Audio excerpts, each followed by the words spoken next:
మీలో ఎంతమంది దాబాకెళ్తే లస్సీ ఆర్డర్ చేస్తారండి? నేనైతే మాత్రం అందులో ఫస్ట్ ఉంటాను. ఎప్పుడు వెళ్ళినా కానీ దాబాకి నేనైతే లస్సీ ఆర్డర్ చేస్తాను. 70-80 రూపీస్ అయితే లస్సీ కోసం పెడతా ఉంటాను అనమాట. ఎప్పుడు మా హస్బెండ్ ఇంట్లో చేసుకోకుండా ఎందుకు డబ్బులు వేస్ట్ చేయడం అనేవాడు.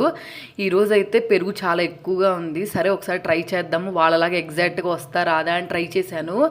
ఎగ్జాక్ట్గా ఏంటండి, వాళ్ళకన్నా చాలా బెటర్గా భలే వచ్చిందనమాట. ప్రాసెస్ అయితే చెప్పేస్తాను. ఫస్ట్ మిక్సీ జార్ తీసుకుని అందులోకి పుల్లటిది కాదు తియ్యటి పెరుగు వేసుకోవాలి, షుగర్, నెక్స్ట్ అలాగే ఐస్ క్యూబ్స్, ఒక్క ఇలాచీ ఉంటుంది కదా అది వేసుకొని బాగా బ్లెండ్ చేసుకుంటే 5 మినిట్స్. చూసారు కదా, మీకు పైన నురుజు చూస్తుంటే అర్థమైపోయి ఉంటుంది. మేగడతో చాలా పర్ఫెక్ట్గా సూపర్గా వచ్చిందండి.